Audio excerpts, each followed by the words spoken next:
कमलनाथ इंदिरा गांधी के तीसरे बेटे। साल 1980 था जब एक सार्वजनिक मंच पर पूर्व प्रधानमंत्री इंदिरा गांधी ने पास खड़े एक युवक की तरफ देखकर बोला, राजीव और संजय के बाद ये मेरा तीसरा बेटा है। भीड़ तालियां बजाने लगी, इंदिरा गांधी के जयकारे लगे, नारे लगने लगे। सांवला रंग, ऊंचा कद, सौम्य व्यवहार वाला ये शख्स कोई और नहीं बल्कि थे कमलनाथ, जिन्हें इंदिरा दुलार से कमल कहकर पुकारती थी। इंदिरा गांधी ने छिंदवाड़ा में आयोजित एक चुनावी सभा में कमलनाथ को अपना तीसरा बेटा बताया था। नमस्ते, मैं हूं रिया श्री और आप देख रहे हैं एबीपी लाइव की खास सीरीज व्यक्तित्व। आज इस वीडियो में बात कांग्रेस के मजबूत नेता कमलनाथ की।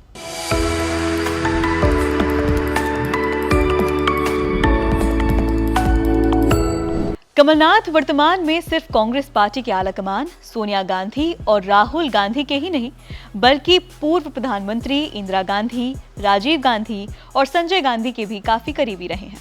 इमरजेंसी के दौरान वो संजय गांधी के साथ जेल में रहने के लिए कमलनाथ ने कागज का गोला बनाकर एक जज के ऊपर फेंक दिया था।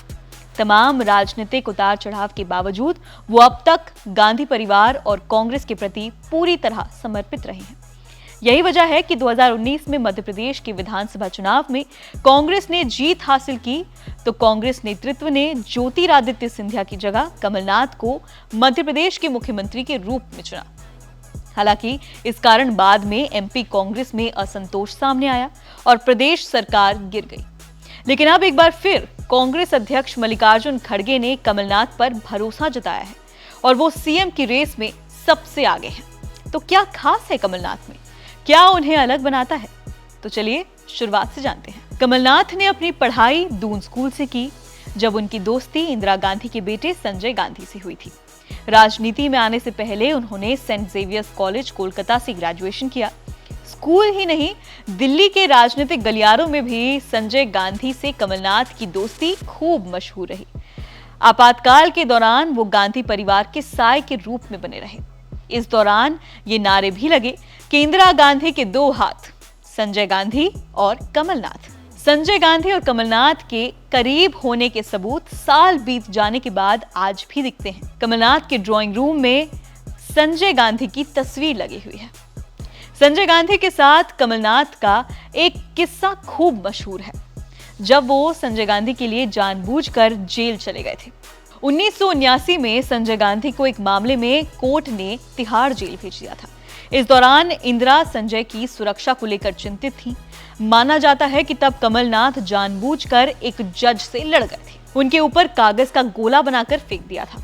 जज ने उन्हें इस मामले में कोर्ट की अवमानना के चलते 7 दिन के लिए तिहाड़ जेल भेज दिया था, जहां वो इस दौरान संजय गांधी के साथ रहे। इसी के साथ कमलनाथ इंदिरा गांधी के और विश्वास पात्र हो गए। कमलनाथ ने एक बार कहा था कि बेशक इंदिरा जी मेरी प्रधानमंत्री हैं, लेकिन संजय गांधी मेरे नेता थे और हमेशा रहेंगे। कमलनाथ ने ये वफादारी इंदिरा गांधी और संजय की मौत के बाद राहुल और सोनिया के साथ भी निभाई है। वो पार्टी के प्रति निष्ठावान हैं। पार्टी ने उन्हें भरपूर इनाम भी दिया है। कमलनाथ 1991 में नरसिम्हा राव की सरकार में पहली बार मंत्री बने। 1994 तक वो नरसिम्हा राव की कैबिनेट में केंद्रीय मंत्री रहे और पर्यावरण मंत्री भी रहे।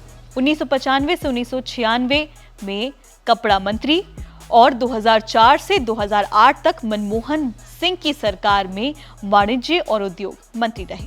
2009 से 2011 तक केंद्रीय सड़क और परिवहन मंत्री रहे। 2012 से शहरी विकास मंत्री और 2014 तक संसदीय कार्य मंत्री रहे। इसके बाद 2018 में वो मध्य प्रदेश के मुख्यमंत्री बन गए। कमलनाथ 9 बार सांसद रहे हैं और 2018 से मध्य प्रदेश विधानसभा के सदस्य। 1996 में कमलनाथ पर हवाला कांड के आरोप लगे तो उन्होंने सांसद पद से इस्तीफा देने में जरा सी भी देर नहीं की। कांग्रेस ने उनकी पत्नी अलका नाथ को छिंदवाड़ा से टिकट भी दिया। वो चुनाव जीत भी गईं, लेकिन अगले साल उन्होंने इस्तीफा दे दिया। इसके बाद 1997 में उपचुनाव में कमलनाथ फिर चुनाव लड़े, लेकिन भाजपा के दिग्गज नेता सुंदरलाल पटवा ने उन्हें हरा दिया। यही एक चुनाव था जब कमलनाथ हारे थे। मध्य प्रदेश में कमलनाथ का चेहरा विकास पुरुष का है। सांसद रहते हुए उन्होंने अपने इलाके का जबरदस्त विकास किया है। शायद इसीलिए 2018 में पार्टी ने उन्हें सीएम बनाया, लेकिन सरकार गिर गई और अब वो एक बार फिर से सीएम की रेस में है। कमलनाथ एक सदे हुए राजनेता हैं, जनता के मन को समझते हैं। प्रबल हिंदुत्व के बीजेपी के प्रचार के बीच उन्होंने कांग्रेस के लिए एक मजबूत रास्ता बनाया है। कमलनाथ को हनुमान भक्त के रूप में भी जाना जाता है। साथ ही कांग्रेस में वो सॉफ्ट हिंदुत्व के चेहरे भी हैं। प्रदेश में हनुमान मंदिर, संतों के दर्शन और पूजा पाठ, प्रियंका गांधी से नर्मदा पूजा करवाकर बीजेपी को उसी की भाषा में जवाब देने के लिए वो जाने जाते हैं। कई राजनीतिक जानकार तो ये भी बोलते हैं कि इस बार कमलनाथ ने तो सॉफ्ट हिंदुत्व की रेखा को पार करके कट्टर हिंदुत्व की रेखा को पकड़ लिया है। खासकर उनके कुछ फैसले इसके सबूत के तौर पर पेश किए जाते हैं। बता दें कि कांग्रेस ने जब एमपी चुनाव के लिए कई समितियां बनाई तो कमलनाथ की पहल पर 102 सदस्यों में सिर्फ 3 मुस्लिम नेताओं को ही जगह मिली। 2018 में कांग्रेस ने 3 मुस्लिम उम्मीदवारों को उतारा तो इस बार 2 को ही उम्मीदवार बनाया। समझना मुश्किल नहीं है कि कांग्रेस 7% वोट के लिए अपना 93% नहीं खोना चाहती है। राजनीतिक जानकारों का मानना है कि मध्य प्रदेश में बीजेपी को मात देने के लिए उनका ये कदम सही भी है। बहरहाल कमलनाथ अपने जीवन का सबसे महत्वपूर्ण चुनाव लड़ने जा रहे हैं। अगर वो इस चुनाव में कामयाब हुए तो सीएम पद मिलने की संभावना सबसे ज्यादा है। सीएम के तौर पर अभी उनका आंकलन होना बाकी है, क्योंकि उन्होंने बतौर सीएम अपना कार्यकाल पूरा नहीं किया था। तो ये था मध्य प्रदेश के कमलनाथ का पूरा व्यक्तित्व।